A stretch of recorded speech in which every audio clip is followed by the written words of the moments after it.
izina Yobu risobanura iki? Yobu bisobanura ngarukiye ni umuntu wari uzi Imana ukuntu hakaza impinduka bitewe n'ibyamubayeho. Yobu yari yarumvise Imana ariko yari atari yabasha kuyisobanukirwa, ariko mu byo yanyuzemo byose icyo bita inararibonye byatumye asobanukirwa Imana ukundi kuntu. Ese Yobu yabayeho? Kereka tuvuze ko na Nowa atabayeho na Danieli atabayeho. Ijambo ry'Imana rihumetswe nayo riravuga ngo Nowa anganya gukiranuka na Danieli bakanganya gukiranuka na Yobu. Ubwo rero ntabwo wageranye wabayeho n'utarabayeho, ntibishoboka, ahubwo bigaragara ko yabayeho. Pastor, mu ncamake igitabo ca Yobu kitwigisha iki? Ubwo rero Yobu yashatse kudusobanura ko hano ku isi umubabaro ari uwa bose. Umuntu wasomye igitabo ca Yobu rero kimuha kwihangana d'abord, kikamuha no kwihanganisha abana. Mu bigeragezo byose Yobu yahuye nabyo hari ubwo yigeze acumura? Yobu ntabwo yari afite uburenganzira bwo kuvuga umunsi yavutseho, kuko ibihe byaremwe n'Uwiteka kandi byabayeho atarabaho. Kuki bavuga ko Yobu ari cyo gitabo muri Bibiliya yose cyaba cyaranditswe mbere? Ni impamvu ki? Icyambere nuvuga ngo igitambo cyo koswa c'umuryango, ijambo ishobora byose, n'ifaranga ryitwa kesita, n'ibimenyetso simusi kuko ari bitatu. Mu gice cyambere ziriya mbitsi zamubwiraga ibyabaye zaba zifite umugambi ki? Zari zifite iyihe ntego? Nuvuga ngo ziriya mbitsi ni ishusho y'abantu bakwanga ibyo bavuga iyo wahuye n'akaga hano ku isi. Ni ikigaragaza ko ziriya nshuti za Yobu ko ari eshatu, nuvuga ngo Elifaze na Biludadi na Zofari batumva Imana neza. Cyangwa Imana ikavuga noneho ikereka buri wese ibimurimo n'amakosa ye yose, ikabigaragaza mu maso y'abantu. Umuntu yabona ko ibyagahura nabyo bitavuye ku busa. Watubwira ibanga ryo kurama mu gitabo cya Yobu? Bisobanura ngo kwihangana gutuma umuntu arama. Inde muntu waramye kurusha abandi ku isi? Baye ku isi akarama ni Metusela waramye imyaka 969 niwe wa mbere. Ni kuko Imana yashumbushije Yobu inshuro ebyiri ku matungo ariko ntimuhe inshuro ebyiri ku bana. Ni ukuvuga ngo kuko bari abakiranutsi mu buryo bw'umwuka bari bafite ubugingo bwabo, ngo ubwo ntibigeze bapfa, kuko umukiranutsi gupfa ku mubiri ntibibarwa. Ubwo ni ukuvuga ngo ntibigeze bapfa. Gusenga everyday, gusenga buri munsi. Nusenga uzanesha, nunanigwa gusenga uzaneshwa. Senga. Reka ngusuhuze inshuti ya Gusenga everyday, nizere ko umeze neza mu bisazo muri kumwe nanje Manirakiza Edouard. Abari mu Rwanda twese tubabwira ngo Imana ibahe umugisha, abari mu Burundi amahoro y'Imana abane namwe, abari mu biyaga bigari mumva ikirundi n'ikinyarwanda n'ikinyamurenge turabasuhuje kuri Gusenga everyday, tubabwira ngo turabakunda. Abari ku mugabane wa Burayi shalom shalom, abari ku mugabane wa Aziya shalom shalom, abari ku mugabane wa Amerika shalom shalom, abari ku mugabane wa Australia shalom shalom. Nkuko muri kuri kamera ya Gusenga everyday turi kumwe na Dr. Pastor Mpazire Guraho. Dr. Shalom shalom, amakuru yanyu? sababye. Imana igumugisha cyane. Watangira usenga Imana? Mana turagushimiye, turaguhimbaje, ugize neza. Niho tugejeje umunsi wa none kubw'urukundo rwawe. Nta byiza twakoze bikunejeje ngo tube tukiriho, ahubwo kubw'imbabazi n'urukundo. Ubiki dufite umugambi ku murimo wawe wivuga butumwa, tuje imbere yawe kugira ngo Mwami duhamagare izina ryawe kandi tumenyekanishe ubuntu bwawe mu mahanga yose. Nk'uko isezerano rya Yesu yadusigiye yaravuze ngo nahawe utware mu ijuru no mu isi, nuko abo nahamagaye mugende muhindura abantu bose kuba abigishwa banjye, kandi uzabana natwe kugera ku mpera y'isi. Twishize mu maboko yawe kugira ngo utangirane natwe, usozanye natwe, abumva ikiganiro kibafashe kibakomeze, kandi abatarahinduka babashe guhindurwa n'ijambo ryawe. Ku ijambo ryawe ni imbuto itabora, iyo umuntu aryumvise akarizirikana akaritekereza nibyo rizana kwizera. Nk'uko ijambo rye rivuga ngo kwizera kuva ku byo twumva, kandi ibyo twumva biba mu ijambo rya Kristo. Turishize imbere yawe rero Mwami kugira ngo uyoborwe nawe hirya no hino babashe gufashwa no gukomezwa naryo mu izina rya Yesu Kristo, amen. Urakoze. Tugiye kuganiraho ku bibazo kubijanye ku gitabo ca Yobu. Ese Pastor, izina Yobu risobanura iki? Usomye igice ca 42 umurongo wa 5 havuga ngo nari narakumvise amatwi yanjye none ndakuboge. Isobanura ngo ngarukiye mu Kinyarwanda. Yobu bisobanura ngarukiye ni umuntu wari uzi Imana ukuntu hakaza impinduka bitewe n'ibyamubayeho. Yobu yari yarumvise Imana ariko yari atari yabasha kuyisobanukirwa, ariko mu byo yanyuzemo byose icyo bita inararibonye byatumye asobanukirwa Imana ukundi kuntu, noneho arahindukira arayigarukira. Nizo mpamvu ijambo ry'Imana avuga ngo nizo mpamvu mbitekereje nkizinukwa nkagaruka. Ngarukiye bisobanura ngo nuwari uzi Imana mu buryo runaka akongera akayimenya ukundi kuntu kurutaho. Ingarukiye Imana rero niko mu Kinyarwanda iryo zina risobanura. 42 umurongo wa 5 nico gisobanura iryo jambo n'iryo zina. Urakoze. Ese Yobu yabayeho? Yobu yabayeho ariko usomye muri Bibiliya ntakatifu. Inshamake y'igitabo ca Yobu, Bibiliya ntakatifu bavuga ko ari imfashanyigisho abantu bashakishije bakayishiramo bakayihimba bakayisiga, ariko Bibiliya ubwayo ihamya neza ko Yobu yabayeho kuko bavuze intara ya Usi, amajepfo ya Palestine n'ubanga iburasirazuba bwaho iyo ntara yabagaho, kandi izina Yobu rirahari. Ubwo noneho rero mu gukiranuka kwa Yobu bagerageje kumugereranya n'abandi bakiranutsi b'Imana babayeho kuva kera. Muri Ezekiel igice ca 14 umurongo wa 12 kugeza 14 haravuga ngo ijambo ry'Uwiteka ryangezeho rirambwira ati mwana w'umuntu, igihugu nikinkorera icyaha nanjye nkakiramburiraho ukuboko kagitsembaho abantu n'amatungo kagiteza inzara, naho haboneka abantu bafite gukiranuka kungana n'ukwa Nowa na Yobu na Danieli, gukiranuka kwabo kuzakiza ubwabo bugingo ntabwo kuzakiza ubw'abandi banyabyaha. Ni Uwiteka agira ingabo avuga. Nivuga ngo nteje amapfa mu gihugu, abantu bakahindukirira bakihana, abazihana nibo bazakiza ubugingo bwabo, ariko nta kizatuma igihugu baturiye kidahinduka amatongo. Ni Uwiteka nyiringabo avuga. Nuwango niba Bibiliya yarabashe kugereranya abantu banganya gukiranuka batatu, Nowa, Yobu, Danieli, bakaba barabaye abambere mu bakiranutsi b'isezerano rya kera kandi bakanganya, ntabwo bishoboka ngo bagereranye umuntu wabayeho n'utarabayeho. Kereka tuvuze ko na Nowa atabayeho na Danieli atabayeho. Ijambo ry'Imana rihumetswe nayo riravuga ngo Nowa anganya gukiranuka na Danieli bakanganya gukiranuka na Yobu. Ubwo rero ntabwo wagereranye wabayeho n'utarabayeho, ntibishoboka, ahubwo bigaragara ko yabayeho. Icyo ni ikimenyetso simusiga. Base mu ncamake igitabo ca Yobu kitwigisha iki? Ubundi biriya bitabo bifitanye isano uko ari bitanu, babyita les livres poétiques sapiens. Ni ibitabo by'uhanga n'ubusigo cyangwa se ibisigo birimo Yobu, Zaburi, imigani, umubwiriza, indirimbo. Rero hariya nk'uko imigani ari amasengesho Zaburi ari amasengesho y'ibihe, noneho imigani bikaba inama z'urubyiruko, umubwiriza bikaba ubuhanga bw'ubuzima, indirimbo ya Salomo bikaba igisigo cy'urukundo rw'Imana, ariko byose bikaba ari ibisigo. Nayo ni ubuhanga n'igisigo. Bacita umubabaro w'umukiranutsi. Ni ukuvuga ngo uko ari bitanu, habanza umubabaro w'umukiranutsi ni Yobu, amasengesho y'ibihe ni Zaburi, inama z'urubyiruko ni imigani, ubuhanga bw'ubuzima ni umubwiriza, igisigo cy'urukundo rw'Imana ni indirimbo ya Salomo. Byose bifitanye isano, ariko Yobu ifite umwihariko kuko ari umubabaro w'umukiranutsi. Bishaka kwerekana ko abantu bibwiraga ko abakiranutsi badashobora guhura n'umubabaro. Ubundi mu ncamake kitubwira ko n'umukiranutsi azahura n'umubabaro kuko ari ku isi.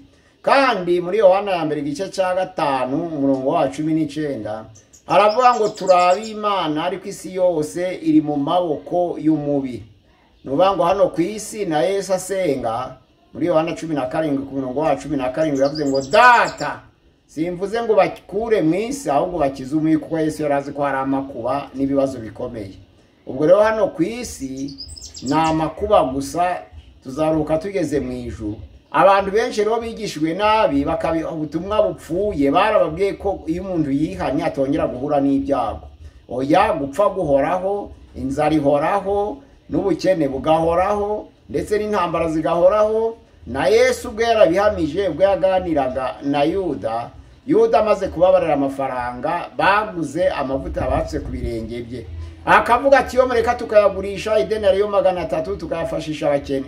Yesu yaravuze ngo nduwe igihe gito, iyo mureka bakayansukaho nenda kwigendera, uko abakene muzabana nabo iteka ryose. Bisobanura ngo abakene bahoraho, abashonje bahoraho, abapfa bahoraho. Rero ku isi niko bija biba kandi turabisaranganya. Gusa icyo abakristo barusha abapagani ni ibyiringiro by'ubugingo buhoraho. Ubwo rero Yobu yashatse kudusobanura ko hano ku isi umubabaro ari uwa bose, ariko ubugingo baratandukanye. Kandi na Yohana yabivuze igice cya 11 ku murongo waho wa 25 n'uwa 26 aravuga ngo umuntu unyizera naho yaba yarapfuye azabaho, kandi umuntu ukiriho unyizera ntazapfa iteka ryose. Aramubwira ngo wizeye ibyo. Bisobanura ngo uwizera ntabwo apfa nubwo apfa yabapfuye, uwizera ntababara nubwo yabababaye. Ni ukugira ngo kiduhe rero kumenyera umubabaro kandi tuwumenyere tuwemera, kugira ngo tuzabashe gukomeza abandi. Nk'uko Abaheburayo igice cya 2:18 havuga ngo uko yababajwe ubwe yabasha gutabara babazwa bose n'abageragezwa. Uwo ni Yesu bavugaga. N'umuntu wasomye igitabo cya Yobu rero kimuha kwihangana d'abord, kikamuha no kwihanganisha abandi. Ku gice cya 4 niko gukomeza amaboko atendebutse no gufata amavi asukuma. Nuvuga ngo nugukomeza abatendebutse. Wakuramo iryo somo ry'uko wemera kumubabaro ku isi ugera kuri bose, kandi wahura nawo bikakwigisha kwifashisha ukomeza abandi nabo kugira ngo babashe kunesha ibigeragezo nka Yobu. Urakoze. Ese paste, mu bigeragezo byose Yobu yahuye nabyo hari ubwo yigeze acumura?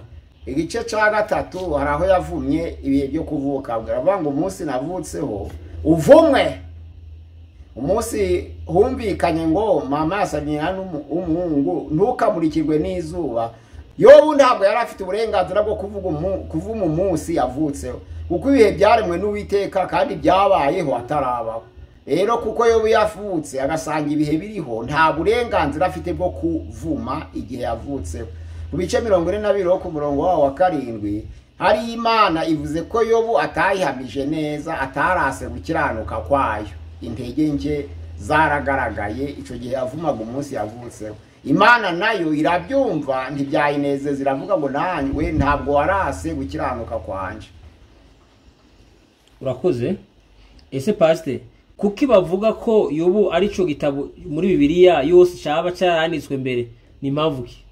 Buri gitabo cyandikiwe gifite amateka agiherekeje, ariko turebye nk'uko ibitabo bibanza muri Bibiliya, Itangiriro, Kuva, Abalewi, Kubara Gutegeka kwa kabiri, bavuga ko byanditswe na Mose nk'uko bihamya neza mu bushakashatsi. Bavuga ko ari byo byanditswe mbere, ariko amagambo arimo bagereranije na Yobu. Imana imaze kwihishurira Mose mu izina rya Yehova, niryo zina ryakoze kuva icyo gihe kugeza uyu munsi, kugeza kuri Maraki, igihe Abisirayeli bari bageze igihe cyo kurangiza guhanura. Yehova rero ni izina bwite ry'Imana. Iryo zina rero riboneka cyane muri Yobu, kuko Yobu hatabonekamo iryo zina Yehova. Noneho iryo zina bakoresha ishobora byose kuko ryari ritarabaho. Ni ukuvuga ngo Yobu igitabo cyabonetse Imana itarihishurira Mose mu gitabo cya Balewi kugira ngo ubutambyi butangire. Imana yiyeretse Mose mu Kuva, hatangira ubutambyi bw'Abalewi. Amaze gutangira ubutambyi bw'Abalewi, ntabwo umukuru w'umuryango yongeye gutamba igitambo ngo cemerwe, oya. Nyuma yabwo ubwo hari hagenewe gutamba Abalewi, ariko none ijambo ry'Imana riratubwira muri igice cya 5 ngo mu gitondo kare kare Yobu yarahagurukaga agatekereza ko abana be, kuko bari babaga basangiriye mu nzu ya mukuru wabo, bagahaga bakanezerwa ko baba batutse Imana. Agakeka igitambaro cyitwa igitambo cyo koswa, cari igitambo cyo gukeka ko abantu bahaze baba bakoze nabi. Akagitamba, Imana ikacyakira, kandi ari umukuru w'umuryango. Kandi nyuma yo kwemeka ubutambyi bw'Abalewi itongeye kwakira igitambo gitanzwe n'umukuru w'umuryango. Ubwo ni ukuvuga ngo ubutambyi bw'Abalewi bwari butari bwimika. Ahavuga rero Yehova mu gitabo cya Yobu bakoresha ishobora byose. kandi ijambo ishobora byose almighty le tout puissant riboneka muri Bibiliya yose inshuro 17, naho muri Yobu yonyine ikaboneka inshuro 31. ni ukuvuga ngo Yobu irusha Bibiliya yose kugira ishobora byose, kuko bari babuze aho bahagika Yehova bakahakoresha ishobora byose, nizo mpamvu yagize byinshi. Ubwo ni ukuvuga ngo nico kigaragaza ko iki gitabo cyanditswe mbere. Hakaba noneho rero n'ikindi kimenyetso cya kabiri cy'ifaranga ryitwa kesita. Yobu igice cya 42 umurongo wa 11, iryo faranga ryakoze mu gihe cya Aburahamu. Kuva Imana yahamagara umuryango w'Abalewi gutambirira Abayisirayeli mu ihema batakora umurimo w'Imana, ntabwo iryo faranga ryigeze rigaragara ngo riboneke. Ariko abakoze ubushakashatsi bavuga ko ryakoraga mu gihe cya Aburahamu, rivuga ngo kesita. Iryo kesita rero ni ifaranga ryakoze mbere y'ubutambyi bw'Abalewi, kandi niryo Yobu yajaga niryo bamushumbushe bamaze gushima gukiranuka kwe abari baje kumusura nyuma y'ibigeragezo, kuko ritari rihari mu gihe cy'ubutambyi bw'Abalewi. Rero nuvuga ngo Yobu yabayeho mbere y'ubutambyi bw'Abalewi. Nuvuga ngo icyambere nuvuga ngo igitambo cyo koswa c'umuryango, ijambo ishobora byose, n'ifaranga ryitwa kesita, ni ibimenyetso simusi kuko ari bitatu igaragara ko Yobu yanditse mbere. Urakoze Pastor. Mu gice cya mbere ziriya mbitsi zamubwiraga ibyabaye zaba zifite umugambi ki, zari zifite iyihe ntego? Ni ukutwigisha abaturage babi. Ni isomo rikomeye ku baturage babi. Ni ukuvuga ngo urebye igice cya mbere umurongo wa 13 kugeza 19, hariya havuga ngo amapfizi yahingaga n'indogobe zarishaga iruhande rwazo, ngo abasabeya abasheba babyisutsemo barabinyaga bicisha abagaraga inkota. Noneho yabakivuga ngo haza indi mbitsi, biravuga ngo umuriro w'Imana waturutse mu ijuru utwika intama n'abagaragu birakongoka, ninje warokotse nje nyine wo kuza kubikubwira. Ngo akibivuga ngo arongera haza indi mbitsi, biravuga ngo abakaruda biremyemo ibitero bitatu bisuka mu ngamiya barazinyaga bicisha abagaragu inkota, ninje warokotse. Ngo akibivuga ngo hazi n'imbitsi, biravuga ngo inkubi y'umuyaga yaturutse mu butayu yikubise ku nzu ubwo basangiraga mu nzu ya mukuru wabo, ibikubitaho ihitanye imfuruka enye zayo, irabagwira bose bapfuye, ninje warokotse. Urumva niba yararokotse abasheba basahura bica, akarokoka umuriro w'Imana uturutse mu ijuru ugatwika intama zose n'abagaragu agasigara wenyine. Noneho abakaruda bakerema mu ibitero bitatu byose bikajana ingamiya bikica abagaragu bikamusiga. Ese yabaga yihishe he? Ese yabaga apfana iki nabo? Ese umuriro w'Imana umanutse ugatwika abo muri kumwe bose ugasigara uba wari uhagaze he? Angaha ni ikimenyetso kigaragaza, ni nko kuvuga ngo iyo bagize ibyago abakwanga ni kuri abavuga. Nukuvuga ngo umuntu ushaka kubwira ati za nka zawe barazinyaze ni umunyazi. Umuntu ukubwira ati umwana wawe kano kanya imodoka iramugonze wo ni umwicanyi. Uko gira inkuru si wibara, ahubwo iyo umuntu agukunda uhura n'akaga nawe akaremererwa ntashobore kuvuga bikamera nkawe. Urugero rero ziriya nshuti za Yobu, abamukundaga hari abamwangaga n'abamukundaga. Abamugirira gishari nibo babaye imbitsi, bishimira ko yanyazwe, bishimira ko yarwaye, bishimira ko yapfushije, bishimira ko ibitero byamugabweho. Abo ni abamwangaga. Ariko abamukundaga za nshuti eshatu nubwo zaje nyuma, ijambo ry'Imana riravuga ngo Yobu mu bwiza bwe yari yarahindanye. Bamwitegereje mu burwayi basanga biteye ubwoba. Ijambo ry'Imana riravuga ngo baratangara, bamara iminsi 7 batagize ico bavuga kuko ntibabashaga kumushinyagurira nk'imbitsi. Abamukunda rero hubwo barumiwe. Ubwo no kuvuga ngo ziriya mbitsi ni ishusho y'abantu bakwanga ibyo bavuga iyo bahuye n'akaga hano ku isi. Urakoze. Ni ikigaragaza ko ziriya nshuti za Yobu ko ari eshatu, nuvuga ngo Elifaze na Biludadi na Zofari batumva Imana neza. Ntabwo bumvise Imana neza, kubera ko icyateye amakuba ya Yobu buri wese yavuze ibye undi avuga ibye, ariko nta cyahamije neza icyatumye bahura n'umubabaro. Ubundi umuntu ashobora guhura n'umubabaro kugira ngo umuntu anyure mu nzira yitwa purification, kuyungururwa ngo akiranuke kurushaho. Ariko amagambo bavugiye ahangaha, uwitwa Elifasi umutemani yaraje aravuga ati Yobu warahindanye urakabije. kandi koko Imana ihamije ko uyubaha. Ariko tekereza neza, mu byo ukora kuva wabaho ntabwo habuzemo ikibi, ibyo ari byo byose uri hano ku isi. None tekereza, waba warakoze ibyaha ukaba uri kuzira ingaruka zabyo. Tekereza none wihane, Imana igukureho ayo makuba yoroshe, kuko nta wahura n'aya makuba atarakoze nabi. Kandi ababiba gukiranirwa nibyo basarura. Urabona rero ibi byago byose bifite impamvu, nuko wakoze nabi ukibagirwa. None uwitwa Biludadi w'umushuhi waraza aravuga ati Imana yahamije Yobu yari izi ko nta kibi yakoze, ko yaratunganye. Ariko abana be kurya baryaga bagasangira ari benshi, ahubwo bacumuraga ku Mana. None harabizira ita Yobu mu maboko y'ibyaha by'abana be, ahura n'akaga kubera urubyaro rubi.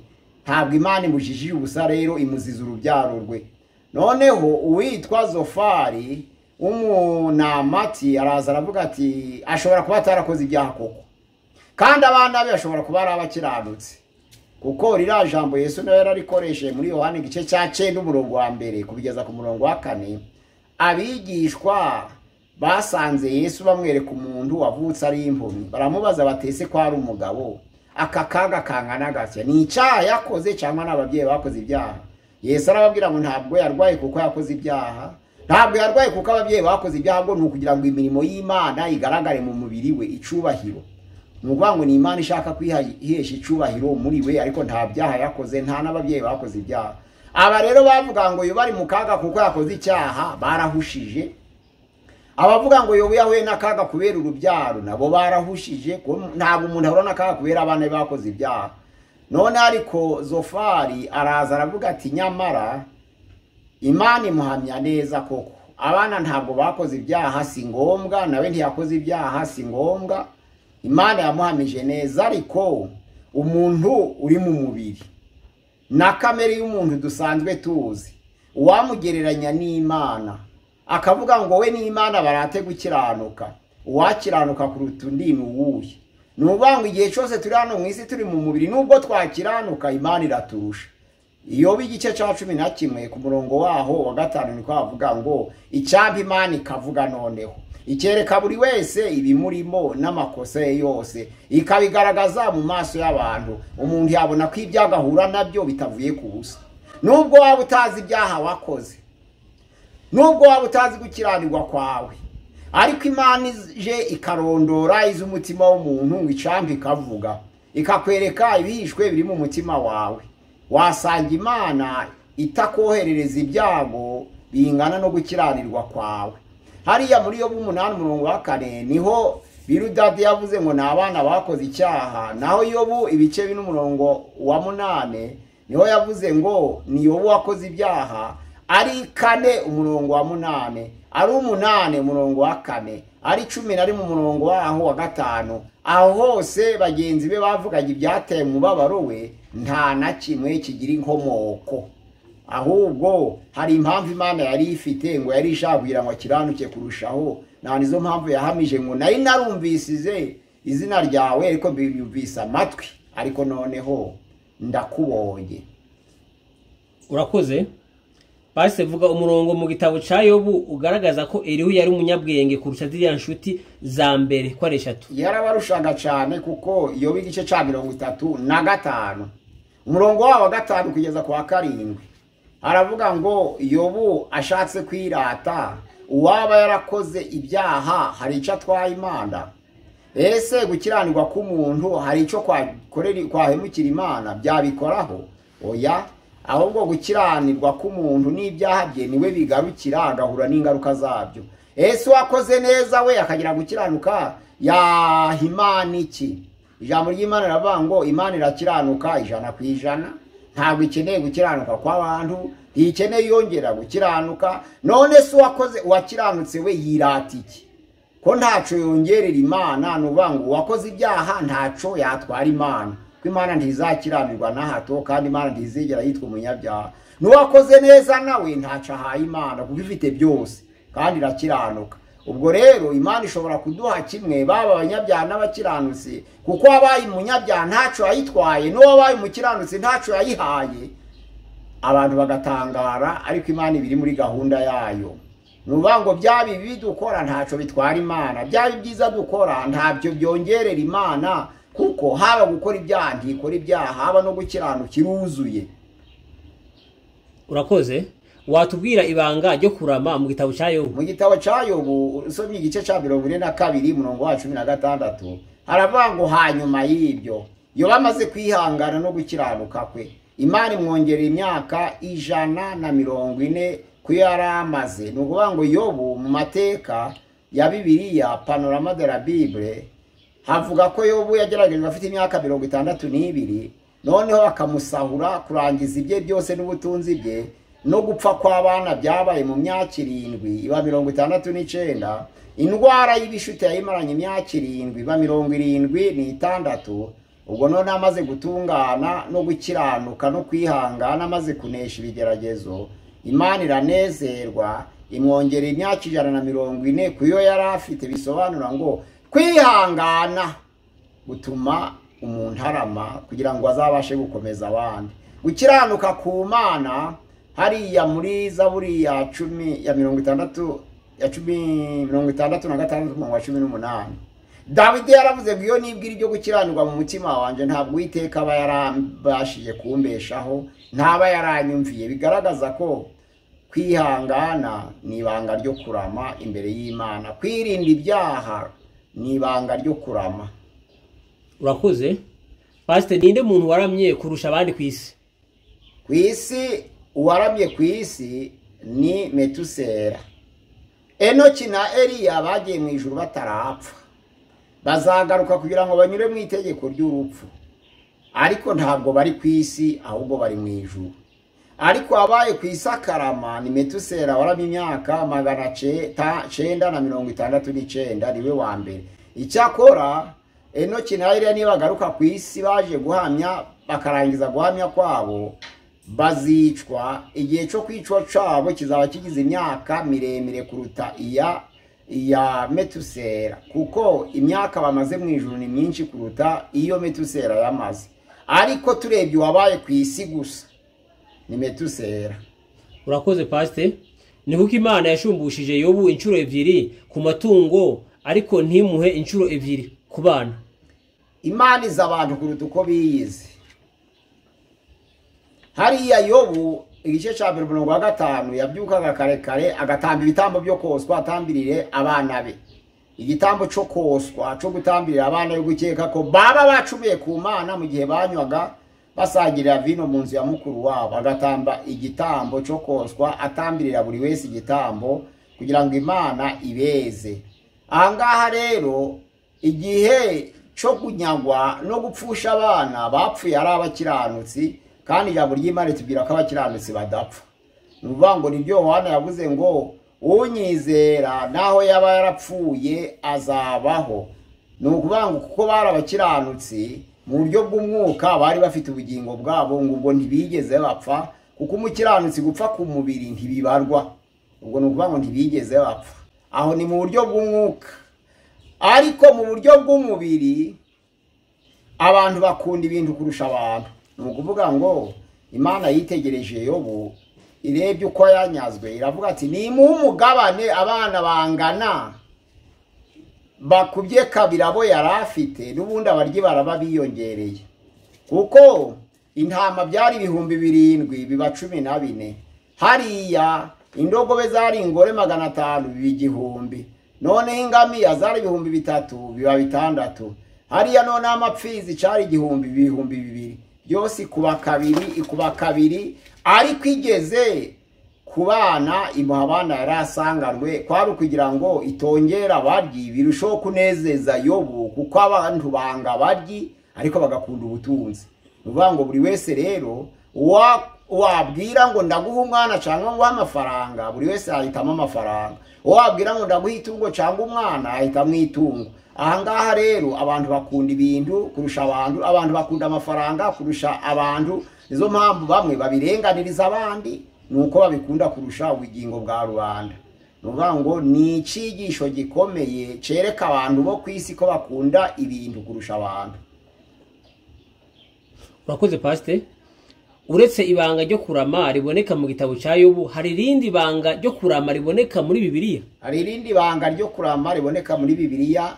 Umuntu ushaka kurama, ijambo ry'Imana mu Bakorinto wa mbere igice cya 11:30 aravuga ngo umuntu ushaka kurama aje yirinda kwegera ibyejejwe atejejwe.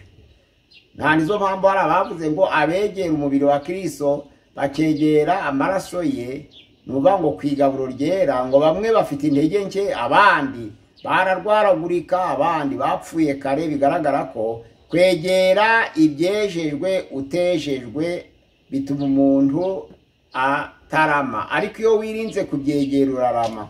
Icya kabiri, kwirinda kwegera ibyejejwe utarabyejerejwe. Kawusa we washatse kuramira isanduku y'Uwiteka kandi yarazi ko hari abashinzwe kuyiramira babyejerejwe, nuvuga ngo ugomba kwirinda ico kintu, ntiwegera ibyejejwe utejerejwe. Ico ni icya kabiri. Icya gatatu rero, hariya ndetse kubaha ababyeyi bituma umuntu arama. Mu Kuva 20:12 avuga ngo wubahe so na nyoko kugira ngo uzaramire mu gihugu c'Uwiteka Imana yawe yakwigeneye, Imana yawe iguha. No kubaha ababyeyi bituma umuntu arama. Ubwo ni ibanga ryo kurama. Ariko harandi magambo avuga ngo kurama ni ukutiyandarika, kurama ni ukutagira umururumba, kurama ni ukumvira ababyeyi, kurama ni ukwirinda kwegera ibyejejwe utejerejwe nubwo waba wejejwe, kurama ni ukwirinda kwegera ibyejejwe utejejwe. Ibyo ni ibanga ryo kurama. Pastor, hari ubundi muntu ariko ikibazo kindi gitari muri ibi, aho umuntu yabajije ikibazo arabaza ngo ese ko wavuze yuko Imana ari dushaka atari twe dushaka Imana, urabivuga hiki ushingiye kuri Bibiliya? Imana itanga umwana we w'ikinege, ntabwo twagiranye amasezerano, ntabwo twigeze twandika ngo Mana turakwandikiye ngo duhe Yesu kugira ngo aducungure. Niyo yabitekereje ku ruhande rwabo. Nta kintu cyabaye negociation ngo tuganire nayo. Uko mu Baroma igice cya 5:8 aravuga ngo ikigaragaza urukundo rw'Imana nuko Kristo yapfuye tukiri abanyabyaha. Mvuga ngo ni umuteguro w'Imana, nta munyabyaha wihanye, yemera gutanga Yesu, nta munyabyaha wihanye, kandi Yesu niwe ncungu ya bose, niwe rufatiro rw'abizera. Nuvuga ngo ni Imana yabitekereje. Nizo mpamvu gutanga Yesu tutamusabye kwari ukudushaka, kugira ngo uwizera wese atarimbuka. Iriya mirongo y'isezerano rya kera ivuga ngo dushaka Imana ivuguruzwa n'Abaroma 3 umurongo waho wa 11 avuga ngo bose baraguye, bose bahindutse ibigwari, nta ushaka Imana, nta ukiranuka n'umwe. Noneho hariya mu Baroma 3:23 ngo bose bakoze ibyaha ntibashikira ubwiza bw'Imana. Ubwo ni ibigwari. Kuri 24 aravuga ngo ariko dutsindishirizwa n'ubuntu bwayo ibiduhereye ubusa kubwo gucungwa kubonerwa muri Yesu Kristo. Bavuga ngo niba yaratangiye Yesu ubusa, nubwo bigaragara ko ari yadushatse. Imirongo rero ivuga ngo dushaka Imana ni y'Abayuda bakoreshaga kuko banyuraga mu butabyi bw'Abalewi bakagera ku Mana ari uko batambiriwe n'umuntu. Ariko muri Yesu Kristo ni Imana yatwihishuriye, niyo yadushatse, niyo yatanze umwana we tutamusabye. Aba impongano yacu twese, ariko ijambo ry'Imana ravuga ngo twese twenyine gusa, ahubwo ngo nabari mu isi bose n'abatarakizwa Yesu ni impongano yabo. Urumva rero niba batanabishaka Yesu Imana ikabahongerera, ni ukuvuga ngo niri kudushaka. Urakoze Pastor, reka tugushime tubwe Imana igumugisha, dushimire umuntu yabanye natwe muri kiganiro tubwe Imana igumugisha. Ushaka kuba bwa mbere ugeze kuri gusenga everyday, tugusaba ukanda subscribe cyangwa ukora sabone. Nawe ukurikira ibiganiro byacu nshuti ya gusenga, tugusaba gufata ibiganiro uzubisharinga cyangwa ubipartage cyangwa ubihereze inshuti yawe, bisunike inshuti yawe, uzadufashije kwamamaza ubutumwa bwiza. Pastor, sinzi ko ari kindi wakongeraho? Nimero kubifuza gukurikirana ibiganiro mu buryo buhoraho ya WhatsApp 078669 662 078669 kuri channel ya gusenga everyday. Murakoze, Imana iduhana umugisha. Ni karibu. Urakoze cyane, reka tubashimire tubabwire ngo Imana ibaho umugisha. Kiganiro naho gutaha. Shalom shalom. Shalom. gusenga everyday, gusenga buri munsi. Nusenga uzanesha. Nunanigwa gusenga uzaneshwa. Senga.